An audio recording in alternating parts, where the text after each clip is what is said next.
Béni soit le nom du Seigneur.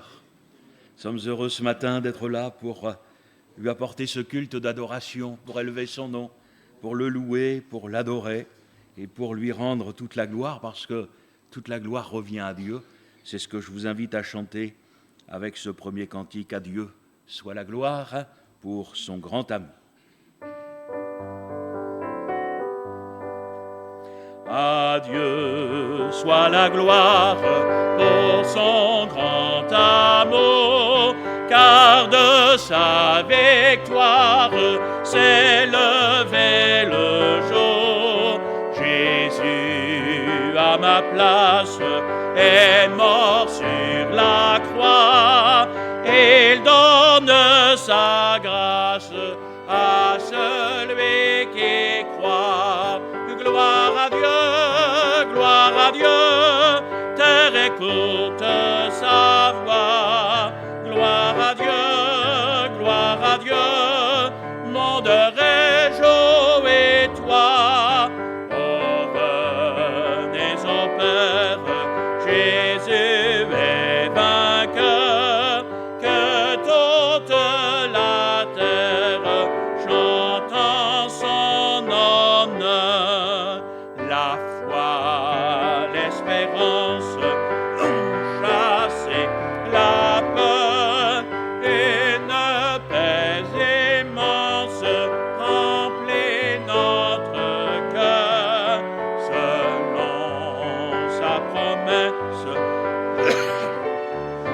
je rends deuil en allégresse quand il reviendra. Gloire à Dieu, terre toute sa voix. Gloire à Dieu, monde réjouis-toi. Oh, venez au Père, Jésus est vainqueur, que toute la terre chante en son honneur. Béni soit Dieu qui nous a aimés d'un amour que nous ne pouvons concevoir, et par l'œuvre de la croix, nous pouvons encore ce matin entrer librement dans sa présence. Le voile a été déchiré. Nous pouvons, par l'œuvre de Jésus, par l'œuvre de son sang, entrer dans le Saint des Saints, dans la présence de Dieu. Et ce matin, j'aimerais encore chanter avec vous ce beau cantique dans le jardin où j'aime entrer. Quelle grâce de pouvoir entrer dans la présence du Seigneur.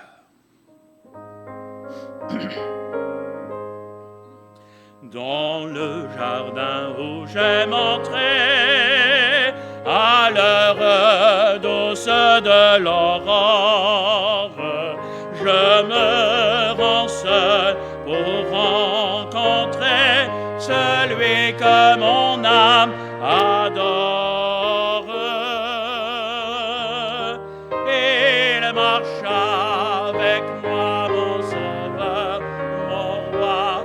Il me dit que je suis à lui. Il est mon soutien, il est tout mon bien, mon salut, mon divin appui. Il parlait dans mon cœur, sa voix fait naître une joie infinie. Les oiseaux même au fond des bois se prennent leur mélodie.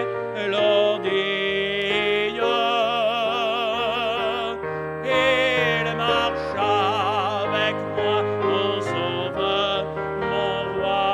Il me dit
La vie n'est pas facile, vous et moi, nous le savons. Mais nous avons une grâce, c'est de connaître le Seigneur. Là où ceux qui ne le connaissent pas sont désemparés, sans solution, sans espoir, vous et moi, nous avons un ami fidèle sur lequel nous pouvons nous appuyer, sur lequel nous pouvons compter, parce qu'il est là, parce qu'il vit en nous, parce qu'il marche avec nous, à nos côtés. Ah, quelle grâce de connaître le Seigneur Jésus, de l'avoir comme Sauveur et Seigneur. Béni soit le Seigneur. Je vous souhaite à tous et à toutes la bienvenue. J'ai aperçu dans l'auditoire quelques visages que je ne connais pas. Donc je vous souhaite la bienvenue dans notre Église, vous qui nous visitez en ce jour, que le Seigneur vous bénisse au milieu de nous, qu'il vous fasse du bien. On apporte aussi nos salutations, frères et sœurs qui nous suivent par la vidéo, que le Seigneur en ce jour comble nos cœurs par son esprit, sa parole, sa présence, et qu'il nous fasse du bien. Il nous a aimés d'un amour que nous ne pouvons comprendre, que nous ne pouvons mesurer, la parole de Dieu nous le montre, mais quelle grâce de nous savoir aimer du Seigneur. Et c'est cet amour que j'aimerais chanter avec vous, avec un vieux cantique qui dit « Amour sublime, immense charité, Jésus, victime, méprisé, maltraité, a souffert la peine de mes nombreux forfaits, il a brisé ma chaîne, gloire à jamais. »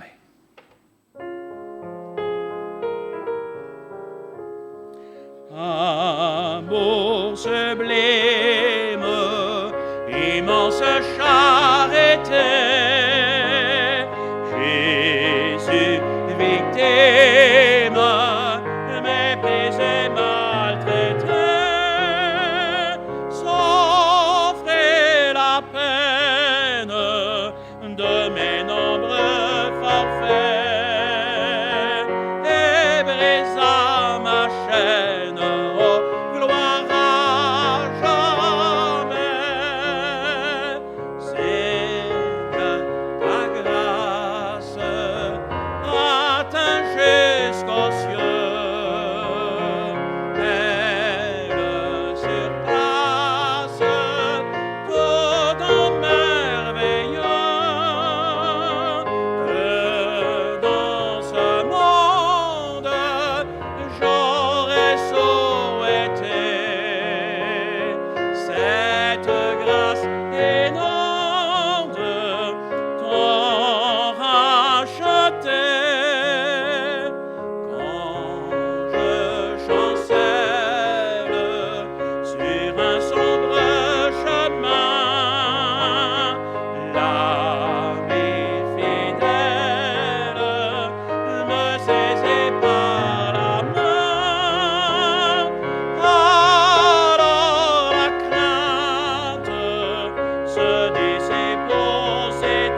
avant d'avoir ensemble un temps de louange et où nous partagerons aussi la Sainte Seine, le repas du Seigneur, j'aimerais chanter avec vous la croix et reprendre ce cantique qui nous dit de la croix, la grâce coule comme un fleuve constamment. Elle est toujours aujourd'hui source de salut, de pardon, de relèvement, de guérison, de consolation. Il est mort pour nous sur la croix. Il a donné sa vie pour nous. Nous ne méritions rien, mais il l'a fait parce qu'il nous aimait. Alors en retour ce matin, nous aussi nous voulons l'aimer. Et nous voulons lui apporter nos cœurs, nos vies, et encore réaliser que c'est de la croix que la grâce coule.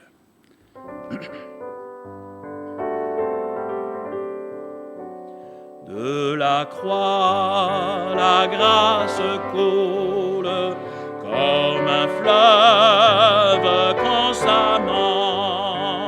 Oh, venez, venez en foule, un plein pardon vous attend. Oh, venez, venez en foule, un plein pardon vous attend. Et soit pour le plus coupable, et soit pour tout malheureux, et soit le Christ adorable, aux brigands, ouvrez les cieux, et soit le Christ adorable, aux brigands, ouvrez les cieux. Oui, pour tous, la grâce abonde, à tous le ciel est ouvert, pour tous les pécheurs du monde, le Rédempteur a souffert, pour tous les pécheurs du monde, le Rédempteur a souffert. Crois à sa miséricorde qui dure éternellement. Pour toi la grâce déborde à cette heure, à ce moment. Pour toi la grâce déborde à cette heure, à ce moment. Pour toi, la grâce de Dieu déborde en ce moment. Peut-être quelqu'un est entré dans cette maison de prière sans avoir encore le salut de son âme, la paix avec Dieu, le pardon de ses péchés. Alors les paroles de ce cantique sont pour vous.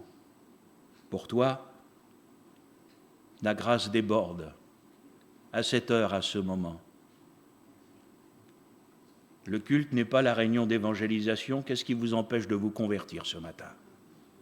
De vous repentir de vos péchés, de vous approcher de Jésus et de dire au Seigneur Jésus, sauve-moi. Peut-être quelqu'un est entré dans cette maison de prière. Il y a connu le Seigneur bien des années en arrière.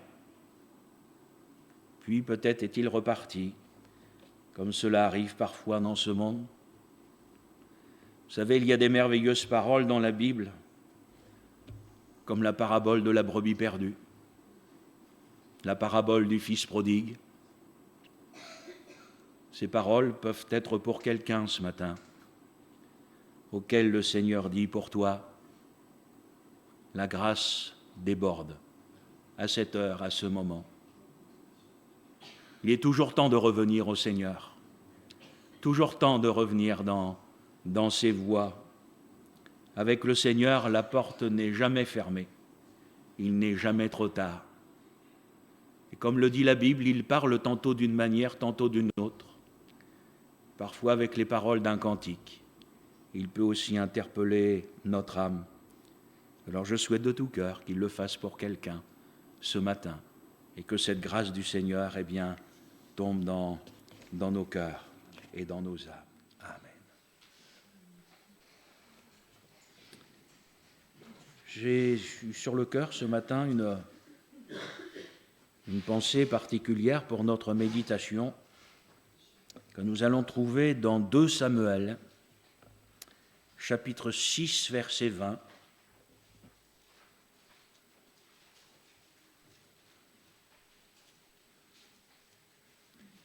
Je voudrais arrêter ma méditation sur ce début de phrase du verset 20, 2 Samuel, chapitre 6, verset 20.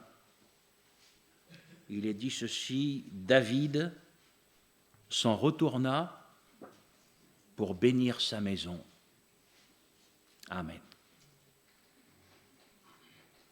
David s'en retourna pour bénir sa maison. Je crois que c'est quelque chose que chacun de nous doit avoir à cœur, d'être pour notre maison, d'être pour les nôtres, ceux que le Seigneur nous a donnés, un sujet de bénédiction, appelé à bénir les nôtres. Vous et moi, nous le savons, la famille est une institution divine. Et chaque famille est composée de personnes différentes et chacun a sa propre responsabilité. Le père a sa responsabilité, la mère a sa responsabilité, les enfants aussi ont une responsabilité. Et la famille est à l'image de l'Église. Christ étant l'époux, l'Église étant l'épouse, et les chrétiens que nous sommes ses enfants. Et l'Église du Seigneur, parce que c'est l'Église du Seigneur, c'est à lui qu'elle appartient, c'est pas à nous, elle ne peut fonctionner correctement que si elle s'appuie, si elle suit le modèle biblique. Il n'y a qu'un seul modèle pour l'Église, c'est la Bible. Il n'y a pas une Église d'hier, une Église d'aujourd'hui, une Église de demain, il y a l'Église du Seigneur, qui est fondée, basée sur ce qui est écrit dans la parole de Dieu. Et c'est exactement la même chose pour la famille, parce que la famille est fondée sur la parole de Dieu.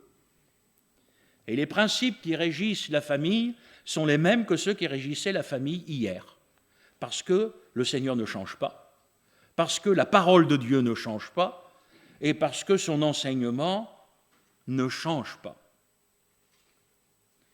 Et David eut à cœur de bénir sa maison. J'espère que vous avez vous aussi à cœur de bénir votre maison, d'être un sujet de bénédiction pour les nôtres. Alors, je vais être simple ce matin, essayer en même temps d'être très clair,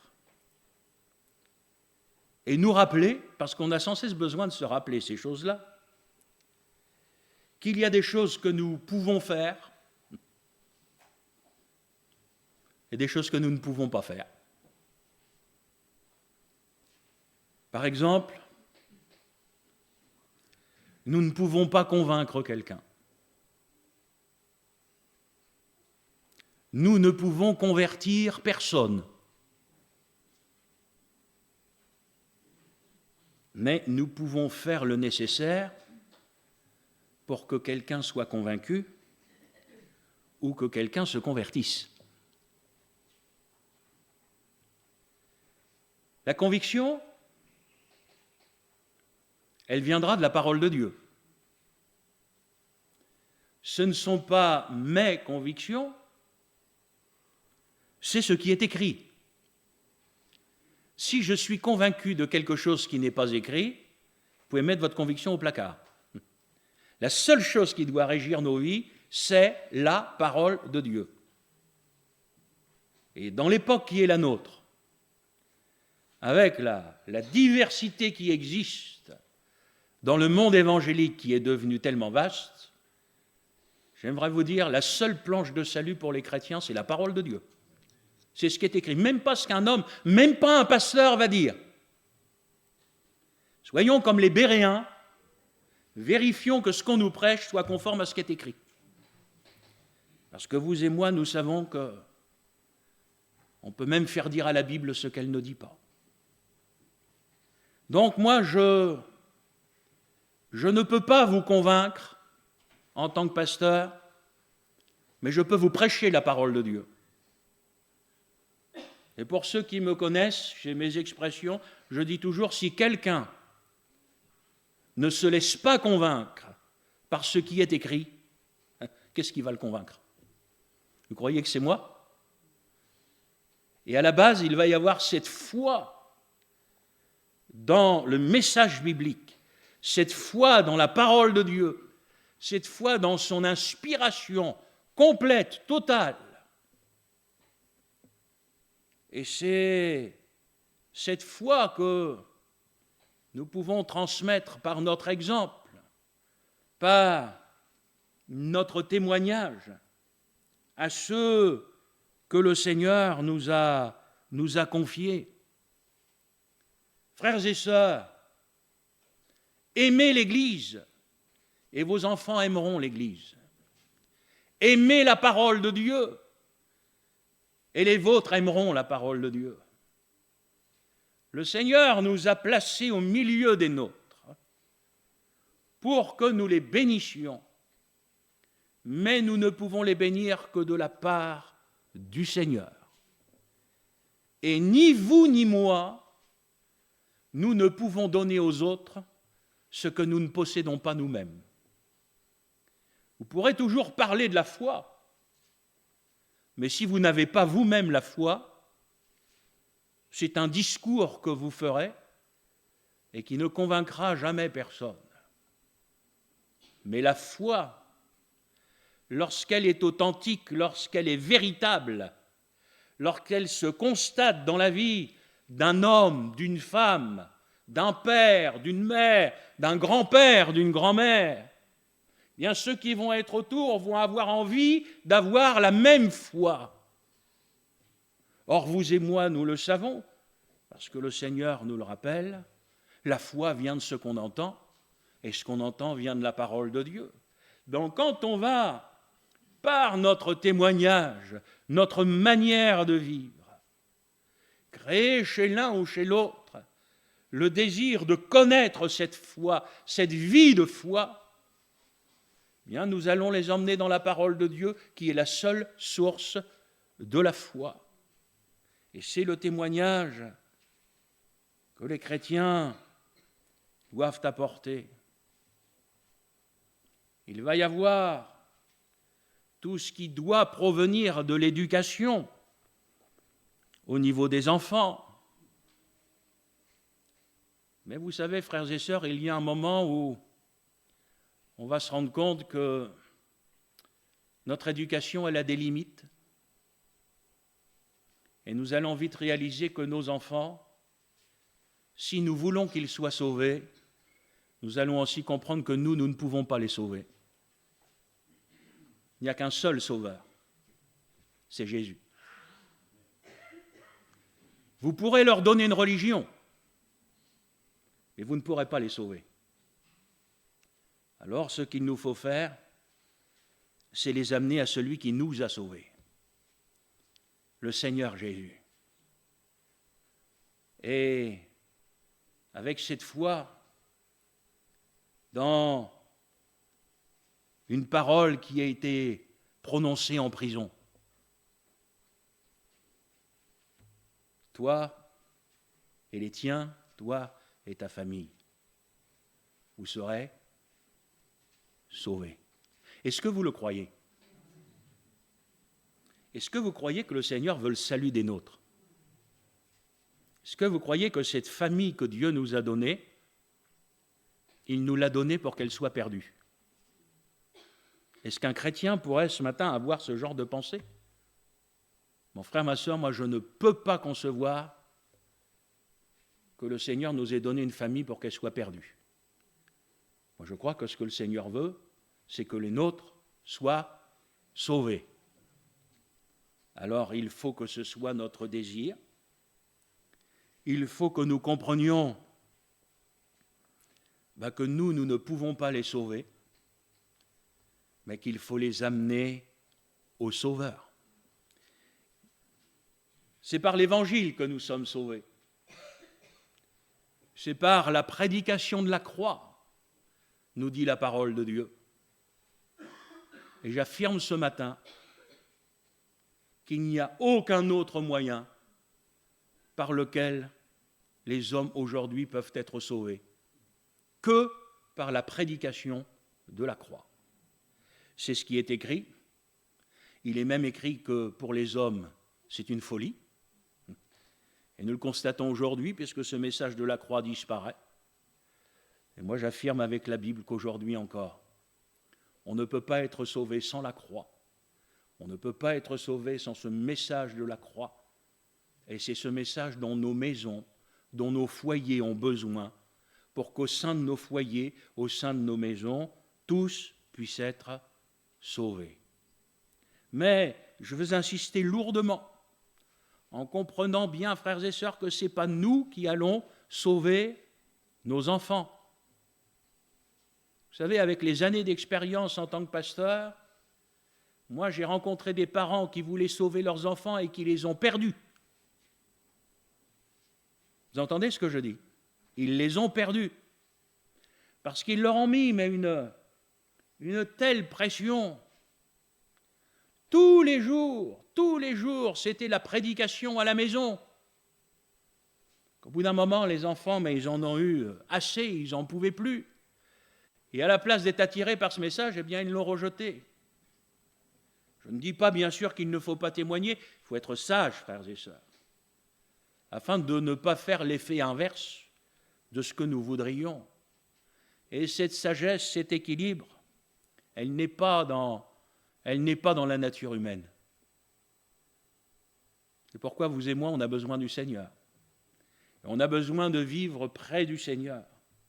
Alors oui, il y a de ces choses que nous pouvons faire et d'autres que nous ne pouvons pas. Et nous devons vraiment bien comprendre que il y a un lien étroit entre le fonctionnement d'une famille et le fonctionnement de l'Église, selon la parole de Dieu. Et dans l'Église, la Bible nous dit que tout doit se faire avec de l'ordre et de la bienséance. L'Église du Seigneur Jésus n'est pas un endroit où on fait n'importe quoi. Aujourd'hui, certains vont prêcher la glorieuse liberté des enfants de Dieu pour faire n'importe quoi. J'aimerais vous dire, cette liberté, elle est spirituelle. Autrefois, nous étions esclaves de nos péchés, de la chair avec ses désirs, avec ses convoitises. Désormais, nous sommes libres. Nous ne sommes plus les esclaves du péché. Nous ne sommes plus les esclaves de la chair et de ses convoitises puisque nous marchons par l'Esprit. Elle est là, la glorieuse liberté des enfants de Dieu. Ça ne veut pas dire que dans l'Église, on a le droit aujourd'hui de faire tout et n'importe quoi. Autrement, il faut que vous enleviez la moitié du Nouveau Testament. L'Église, elle a un modèle pour fonctionner, et ce modèle, c'est la parole de Dieu. Et l'Église, elle va fonctionner de manière ordonnée, elle va fonctionner avec une certaine discipline, c'est, comme la Bible le dit, c'est un assemblage. Et dans un assemblage, chaque chose doit bien être à sa place. Et dans l'Église du Seigneur, mais chacun a son rôle, chacun a sa place. Et il faut que nous apprenions à fonctionner comme la parole de Dieu nous demande de le faire. Dieu est le chef de Christ, qui est le chef de l'homme, qui est le chef de la femme.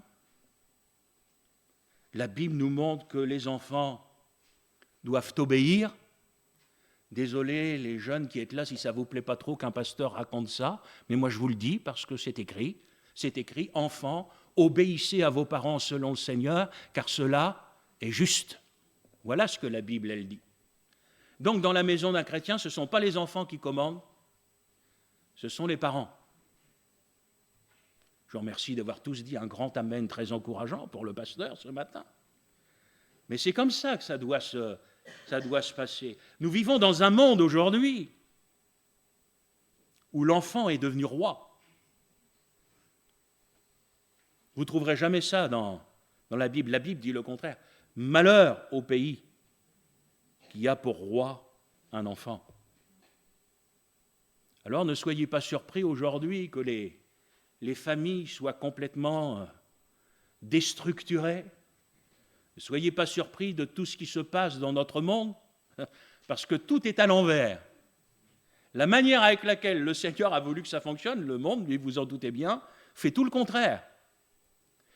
Enfin, moi, ce matin, j'ai envie de vous dire, si vous voulez que ça marche, revenez à la parole de Dieu. Revenez à ce modèle biblique.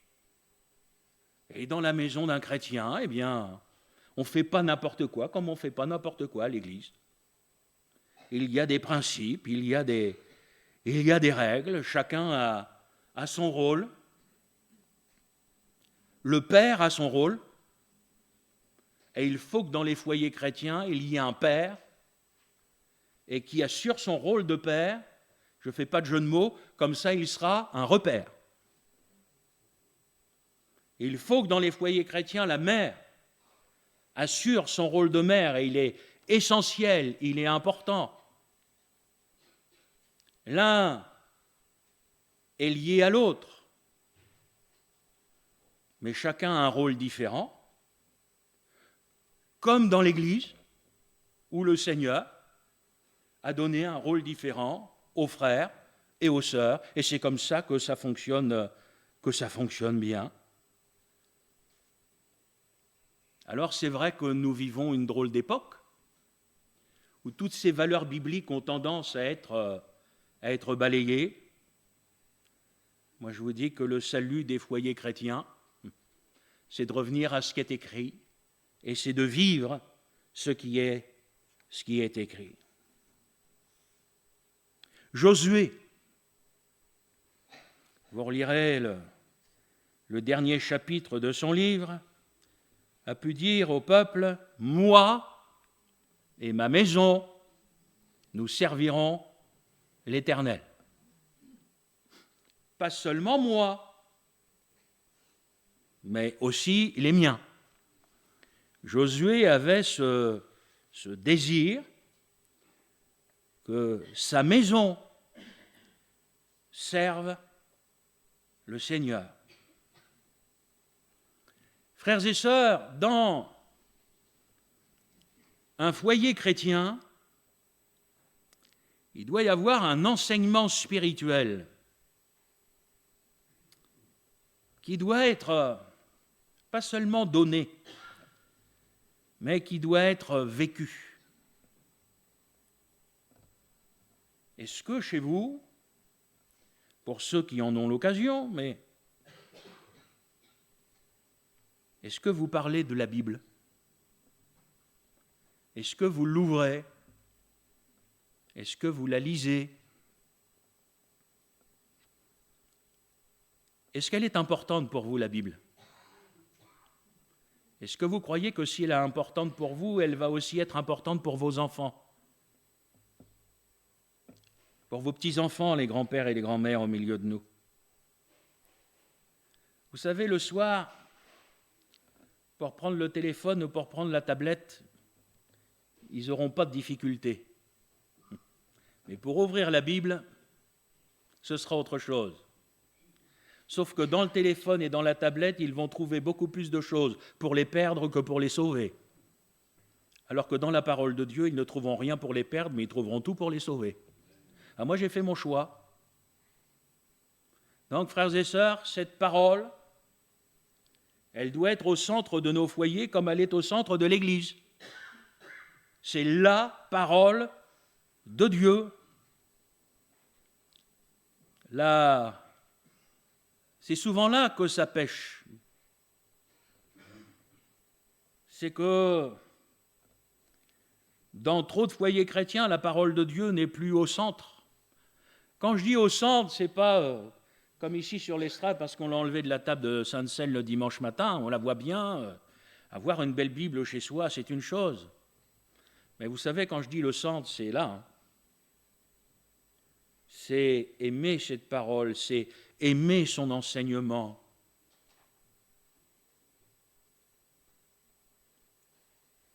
Est-ce que vos enfants vous posent des questions sur la Bible?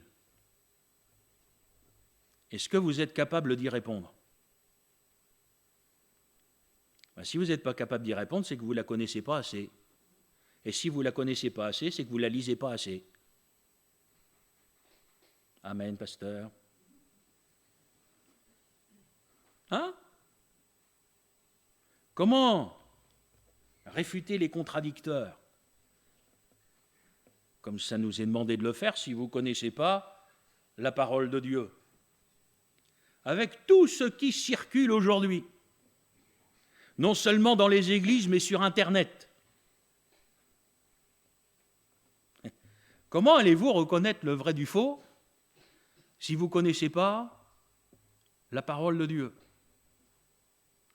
Mon frère, ma sœur, une fois de plus, je vais vous sortir une prédication très originale.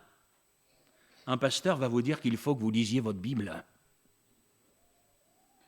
Lisez-la, méditez-la, approfondissez votre connaissance de la parole de Dieu. Vous savez, ceux qui savent le mieux quelle est la misère spirituelle au niveau des foyers chrétiens, ce sont les moniteurs des classes d'instruction biblique, qu'on appelle l'école du dimanche. Parce que vous savez, un enfant, c'est brut de décoffrage. Hein. Vous les avez là, tout petit, ça ouvre leur cœur, comme ça, tout innocemment. Et souvent là, vous avez des frères et des sœurs qui sont un petit peu, parfois étonnés, stupéfaits de ce qu'on peut vivre ou entendre dans un foyer chrétien. Vous savez qu'il y a des choses qu'on ne devrait jamais entendre dans un foyer chrétien? Ah oui, c'est profondément biblique. Alors, je vais être encore plus original ce matin que je ne l'ai jamais été, puisque je vais vous dire, si vous voulez bénir votre maison, il faut prier pour elle.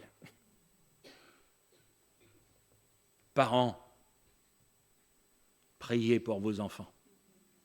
Je vous en supplie. Priez pour vos enfants. Vous savez, toutes ces années que j'ai passées avec les jeunes de nos églises, avec les enfants de nos églises, c'est vrai, on vieillit. Alors on va petit à petit passer le relais à d'autres, c'est normal. Mes frères et sœurs, moi j'exhorte l'Église, je vous dis, il faut prier pour nos enfants, il faut prier pour nos jeunes. Ils sont en danger, frères et sœurs.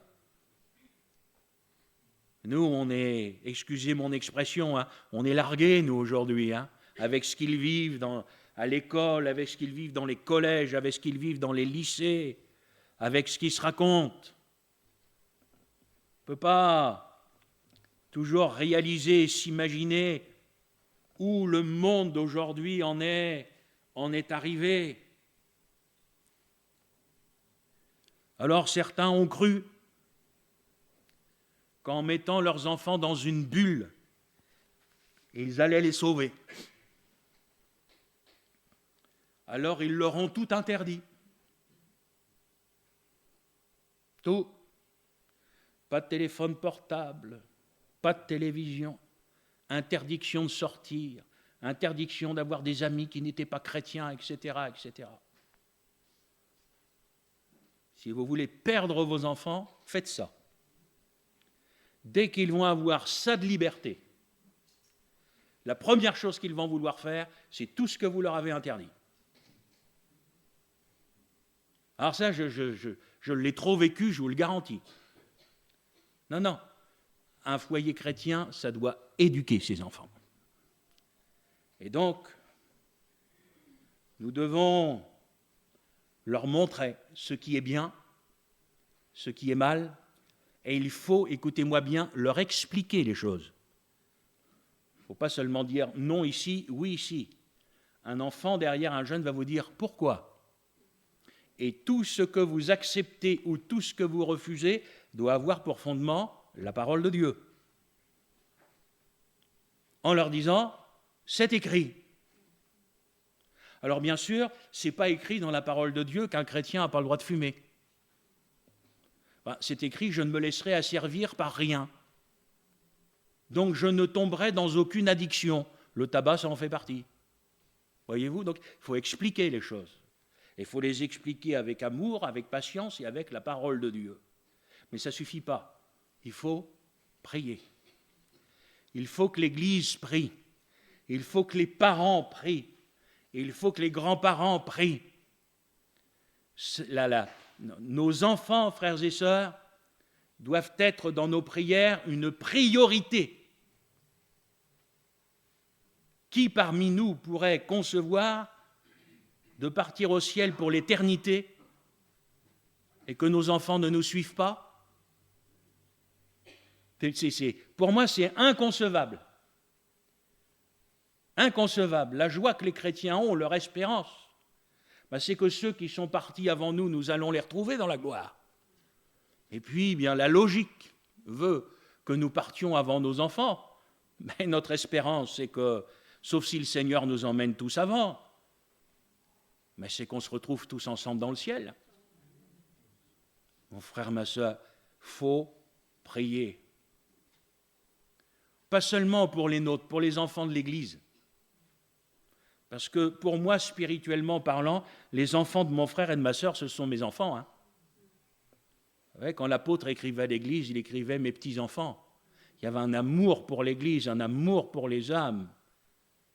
Frères et sœurs, l'Église doit se mobiliser pour le salut des jeunes, pour le salut des enfants. Il ne reste plus beaucoup de temps. Moi, je suis vraiment convaincu au fond de mon cœur que le Seigneur revient.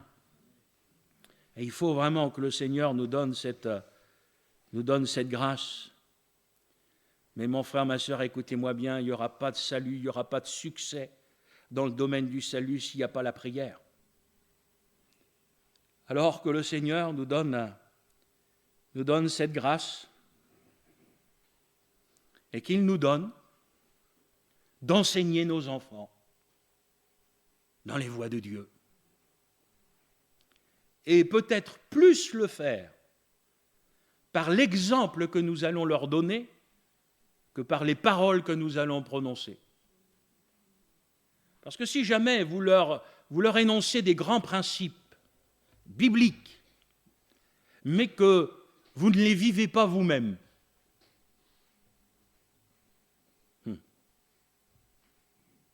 ça va donner quoi? Comment un chrétien qui dit des grossièretés va pouvoir enseigner son enfant à ne pas en dire? On se comprend? Donc si vous avez un père ou une mère qui dit des gros mots, soyez pas surpris que les enfants, après, ils en disent. Ils vont faire, suivant l'exemple qu'on leur aura donné. Alors là encore, frères et sœurs, il faut que le Seigneur nous garde de tous ces grands principes religieux. Moi, je vous dis, la Bible, il faut la vivre. Vivez-la. Il faut que vos enfants vous voient Jésus à travers vous. Vivez la parole de Dieu à la maison et ils auront envie de la vivre. Et s'ils n'ont pas envie de la vivre, au moins ils auront un repère. Ils auront été enseignés. Ils sauront. Et ça, c'est quelque chose d'essentiel. Je bénis Dieu pour ce qu'on appelait l'école du dimanche, les classes d'instruction biblique. Mes frères et sœurs, ça n'est qu'un petit complément de ce que les enfants doivent recevoir. L'essentiel de l'éducation spirituelle doit être apporté par les parents. C'est comme ça que normalement ça doit se faire. C'est le modèle biblique, c'est un modèle de transmission de l'adulte à l'enfant. Enseigner l'enfant, c'est biblique. Et il faut qu'aujourd'hui encore nous le fassions. Mais il faut vraiment, frères et sœurs, je vous parle avec mon cœur, mais il faut vraiment que nous soyons des exemples.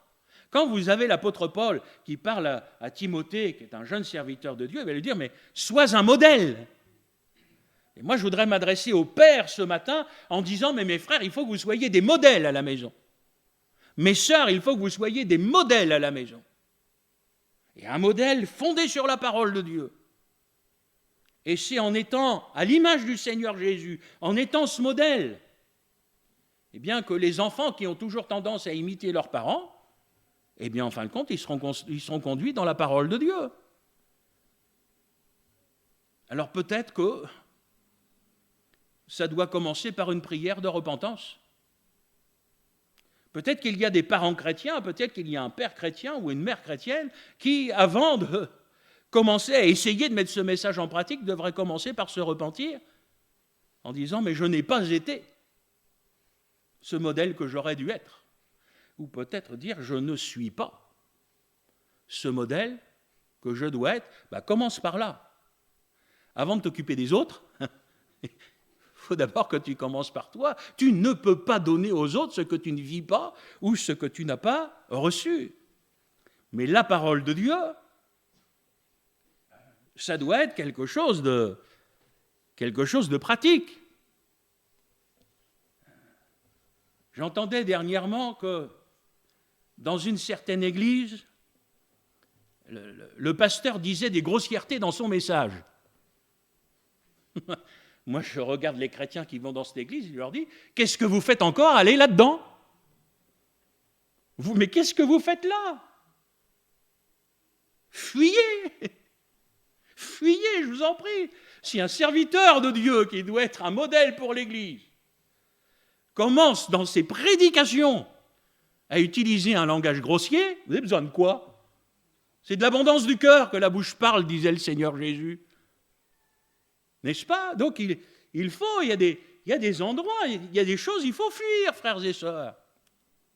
Autrement, nous allons nous perdre, nous, et nous allons perdre les nôtres, qui vont avoir un témoignage, et après, vous savez ce qu'on va dire? Le pasteur le fait. Le pasteur le dit. Vous comprenez bien que si le pasteur il le dit, si le pasteur il le fait, nous on a le droit de le faire. C'est logique ou pas? C'est pour ça que Paul dit à Timothée, mon gars, sois un modèle. En tout. Dans ton attitude. Moi je vous le dis même, dans notre tenue vestimentaire. On doit porter un sérieux. Pas parce qu'on est plus grand que les autres, mais parce que même dans notre tenue, on doit être un témoignage de sérieux. Dans notre manière de parler, dans nos comportements. L'Église, moi, je n'ai pas peur de le dire, elle est souvent à l'image de son pasteur. Parce que ce que le pasteur se permet, tout le monde se le permet derrière. Frères et sœurs, j'essaye avec l'aide et la grâce de Dieu d'être un modèle, mais j'aimerais quand même vous dire que le modèle des modèles, c'est Jésus. Et je vous en supplie, attachez-vous au Seigneur Jésus. Moi, je souhaite rester fidèle au Seigneur, mais vous savez, des hommes, j'en ai vu changer. Et ceux qui dépendent d'un homme, le jour où cet homme-là commence à débloquer, les gens vont débloquer avec lui. Parce qu'ils ne suivent pas le Seigneur, mais ils suivent un homme. C'est naturel, hein.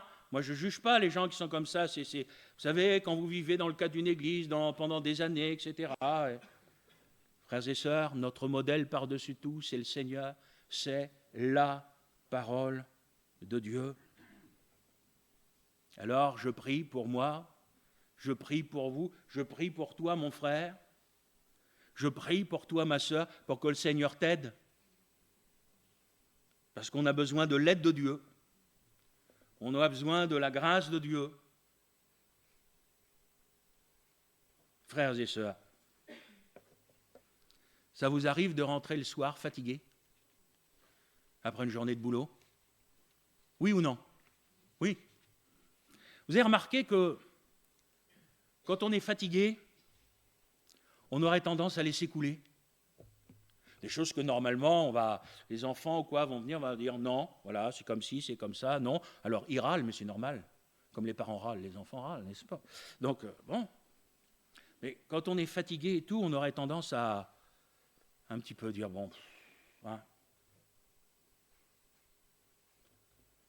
Vous savez, ça peut arriver dans l'église. Vous avez des pasteurs qui sont fatigués. D'avoir parfois des gens qui sont toujours en train de remettre en question les prédications et ceci, cela. Alors des fois, on vieillit. Et puis on est fatigué. On dit bon, on pourrait laisser couler, hein?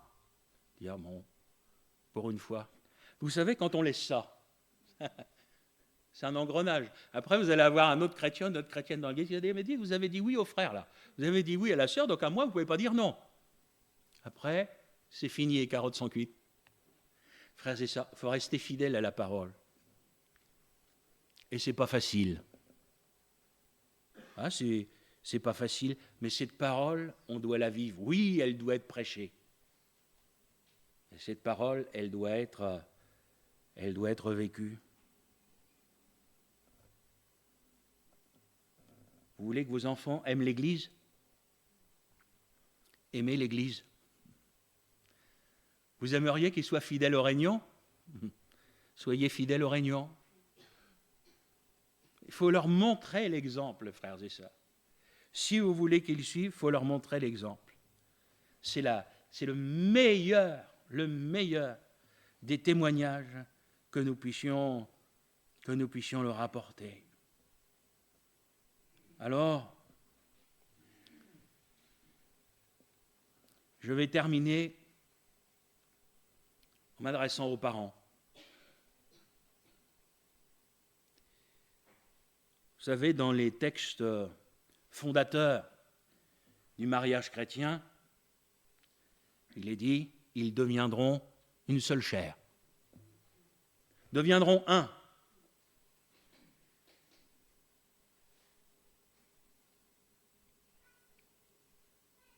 Ça veut dire qu'il ne va pas y avoir un avis différent entre le père et la mère.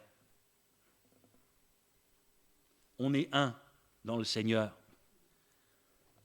Alors, quand un enfant va venir voir le père en demandant quelque chose, le père va dire « Qu'est-ce qu'elle a dit, maman ?» Et vice-versa. Parce que vous savez, ils sont malins, hein?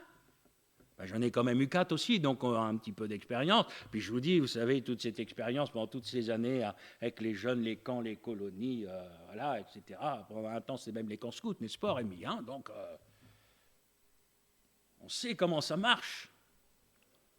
Mais moi, je sais aussi comment ça marche un foyer chrétien. Si le père dit quelque chose, la mère dit la même chose. Amen. Si vous ne dites pas Amen, moi je le dis pour vous. Et vice-versa.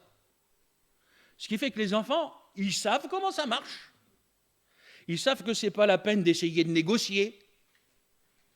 Parce que l'un ne dira pas quelque chose de différent de l'autre. Et s'il y a besoin, les parents vont se consulter pour donner la même parole. Et vous ne ferez pas de différence entre vos enfants. Bon, vous ne le dites pas, moi je le dis. Amen. Vous n'en aimerez pas un plus que l'autre. Vous n'aurez pas un chouchou, une préférée, etc. Bon, je sais que vous aurez toujours les aînés qui parleront aux petits derniers et qui feront aux parents le reproche qu'il n'a pas été élevé forcément comme les autres. C'est normal, avec le temps, on devient plus sage. C'est pour ça que le petit dernier est mieux élevé que le premier.